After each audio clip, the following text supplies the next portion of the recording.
Outer Orange. I'm not even gonna lie, sometimes I just wonder what the thought is behind some of the stuff that just runs through the head of Bushiroad. Oibe! And I wonder if like maybe some like glasses could help. I don't really know anymore. But welcome back. As you guys know, the ban list dropped. We're just gonna go over the ban list. Obviously, everyone's seen it. I really want to give my thoughts on it because I can't even tell if I'm mad, upset, bothered, or all of the above. But let's go ahead and look at it. We're just gonna look at it, okay? We're just gonna look at it, okay? All right, so here is the ban list. So this is updated. It's gonna start August 25th and all that kind of fun stuff. So yeah, keep in mind this is right before BRO. So if you're entering a BRO, guess what? You can't play these cards or whatever it is that the restrictions are. You just keep in mind of them. So in V Premium, no changes happened. Not really too surprised, though I was expecting something. I was kind of hoping that maybe they would like maybe unrestrict some stuff, maybe kind of floodgate the format, let people just kind of do their thing for the last hurrah. If there is a last hurrah, nobody really knows what's going on with V Premium. Strict loader standard. This one's kind of weird. This is a very delayed restriction. I'm gonna be real with you. It is so delayed. Now there's like two things about this restriction that kind of bothered me. The first one is that we waited 3 weeks for this type of restriction, and this restriction does absolutely nothing for the current format that we're in. This is a super outdated restriction. I kind of get it. I'm personally on board with this. I just wish it happened sooner. I think this should have just happened the last ban list, and I know there's a lot of like, oh, we don't know and we're not exactly sure. I mean, we had JP results. These decks were topping. I will say Ava's probably less potent, to be honest with you.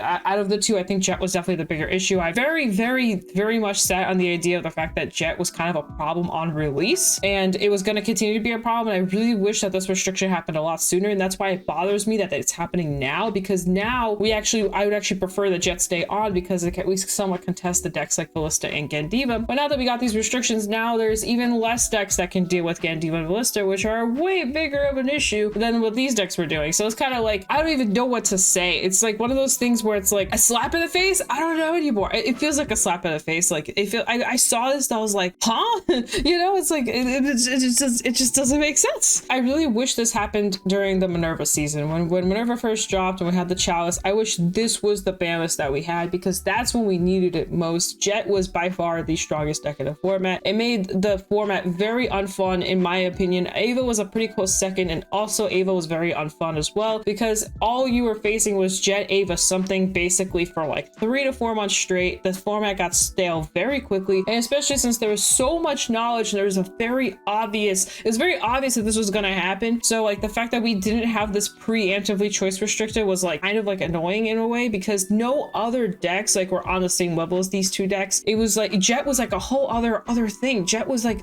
just a lot of people may think it's not that strong, but it was too strong during the time it came out. Even though we did get a little delayed, overall Jet was still like the biggest issue out of the sets. You could literally play a game perfectly and Jet would just like out resource you. And yes, there's like RNG that could kind of throw it off or a little bit, but at the end of the day, Jet had probably one of the best decks, had the best matchup, had the best long activity, because that's the biggest thing is that long term player that's playing Jet gets rewarded for healing basically. And I think that was like the biggest like toxic behind this. It's like if you're sitting there healing, you're probably gonna win the game because the strides, like the flips, the 5k fronts that you're getting every single time you flip something, which is so massive. That's the majority of how my losses went too, and it was just very upsetting. It was like one of those things where it's like, oh, they healed out, now they have a 30k front, cool. Like there's nothing I can do against that as an Ava player, as any player. It just doesn't matter because no other deck is scaled like the way Jet scaled. Maybe early on I would say Jet has struggled a little bit, obviously because like its early game isn't the greatest. A lot of people knew how to play into it, but it didn't change the fact that the long term of the game where the win con of Jet late game was just way too ridiculous. Now we have the same problem, but now it's with Gandiva. I really wish this just either didn't happen at all or happened 3 months ago like it should have, or not even 3 months ago. It should have happened like maybe mid-season during Spring Fest. I know there's a lot of discussion about people going, oh, well, it's kind of weird to do it mid-season. I don't know, man. We don't really have like these other awkward decks that like Japan has, like Mushi King and all that stuff. So we're kind of stuck in this weird format where nothing really contests what Ballista and Gandiva do. Ballista and Gandiva kind of contest each other, mainly that Gandiva has a pretty good matchup into Ballista. Ballista has to really play around what Gandiva does, but the decks below it, outside of like maybe Future Minerva with a new promo, they're not as good into these decks. So, and now especially with the Giant Ava restriction, now even more so, we have even less kind of decks to work with that could potentially deal with these decks. It's gonna be very wonky. We don't have Mushi King either, which means Mushi King will be happening, and we don't have Token Rambu either, which also makes this really awkward and weird because this again adds to the fact that we have less flavor of decks that can deal with what the top 2, top 3-ish decks are doing. And I think that makes a very unhealthy format. And I actually think it brings back the exact same format that we had during Ava and Jet format, because Ava and Jet format, we didn't have Monster Strike, which was another deck that was kind of contesting the two decks, right? So we just had to deal with the fact that we had Jet Ava, and now we're back in the same bubble where we have Ballistic and Diva. I just don't think that's healthy, and I think it makes a very stale format, especially since we're already aware of what we're going into. The fact that we have even less decks to contest it makes it even more obvious that of what we're gonna go into. I know I'm kind of repeating the same thing over and over again, but I feel like we're just going through a loop, and it's a very unfun loop, and it makes D just way less interesting, way less more fun. Now there are gonna be some decks coming out at set 11, stuff like that are gonna be good, but the issue is that can those decks contest and compete with basically what Ballista and Gandiva will provide? And chances are there's probably gonna be some yeses and some nos. For the most part, they're gonna be no's. So there's gonna be a couple decks here and there that can kind of push through. We're seeing some results even now with Chaos and stuff like that. A couple other decks that are kind of starting to push through. We got the trial decks coming. So don't get me wrong, I'm excited, and don't take this as like a, oh, this is like a doomer take or whatever. I'm just upset that we're seeing the same thing happen again, because this has already happened and it honestly wasn't very fun, and now it's happening again. I'm a little upset about it. I'm definitely more upset about this than I am about premium, but let's go into premium because that's a whole other can of worms. I like everything on here. The carriness is probably not needed, but to be honest, whatever. They want to get rid of the loop or whatever this deck does, sure, whatever.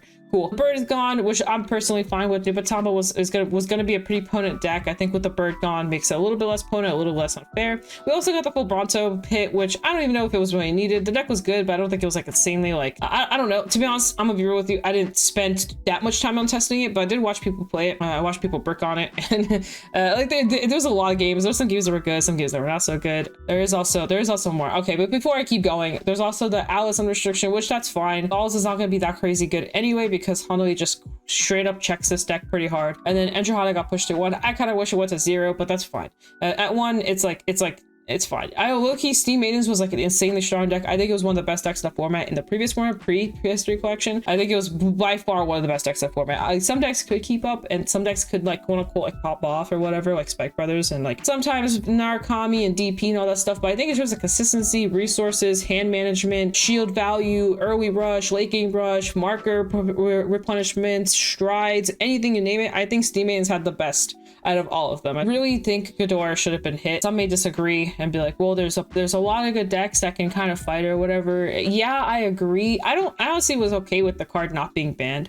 I was okay with it being at 1. Either one I was fine with, to be honest. I do think that card is just such a bad way for people to enjoy premium. And I think that's more of an issue now than the other stuff. It does force you to think. There are some situations where it doesn't matter how hard you think, the Ghidorah player is just gonna high roll you and they're just gonna randomly win. And there isn't much you can do. And I just think in terms of entry level into premium stuff like that, I just don't think it's a fun card for people to deal with, especially people starting off on premium. If they bump into a deck like this, they're just gonna like get upset and like not want to play. That's why I think 1 would have been okay. Even if you're an experienced player playing into this deck, it's just not very fun. You just have to sit there and jump through like 20 different hoops just to play the game. Whereas the Ghidorah player just sits there and go, I'm gonna just counter blast, do a couple things, call a couple dudes, and then I'm just gonna kind of pop off here, minus your Vanguard a little bit and kind of just go crazy. And then I'm gonna draw some cards, I'm gonna put some tokens on the board, and I'll pass it back to you. Oh, you want to play the game? Oh, that's fine. You have to have a re-ride. Make sure you play around my Brilliant Blister while also playing around my Cocktail, while also playing around the fact that you have to have 2 grade 3s in hand at all times, while also trying to play the game. And it's just a mess. It's just a mess. And then you know that the next turn they're gonna just ride Ghidorah again, or they're gonna ride something else that's like gonna be really annoying. Maybe it'll give you a turn to kind of come back. Who knows? Wish they tapped Highlander just a little bit more. I will say I don't think Highlander is gonna be as potent this upcoming season as people may think. Highlander is good, don't get me wrong. It's still a good deck. It losing the ride down potential, like we're not losing it, but not being able to use it as much is kind of whatever. I don't think the deck itself is as good, but I can see a future where the deck will come back. And that's kind of like more of what I am more afraid of, is like there being another meta where the deck's active again because of XYZ reason. But maybe it'll be fun. Maybe it'll be fun. That's why I'm not like over here like, oh no, we didn't get Highlander to get hit. I'm kind of like, I'm pretty whatever about it. Other people might be upset because some people are really tired of Highlander, but I'm kind of chilling on it. Like I said, not the worst ban list in the world. Definitely not the best one. I'm definitely a little bit more upset by this one. I think the standard one just kind of really hurt me on a personal level, and I really hope in the future maybe we will get these faster. This one was a very delayed ban list, but we're supposed to get this a lot sooner. But anyway, guys, hope you guys enjoyed this. Hope you guys enjoyed my side of things, or whatever I have to say, kind of understood my side or didn't. And you can tell me below how you feel, what you kind of want to see, if you want to see any hits on V, because there weren't any hits on V. If you're curious about if you're any interest in standard or what you're playing and how you feel about premium and where that's going, you can let me know below. I do read the comments. I always like them. I always read them. Sometimes I don't respond, but I do read them. So yeah, tell me how you feel and all that kind of fun stuff. Other than that, guys, do not forget to shop at thecards.shop. He's doing a lot of new stuff, future product, current product, all that stuff. You can check that out. Code Orange for all that information. So yeah, peace out, guys. That's been Nadia. See you guys in a future video. Bye.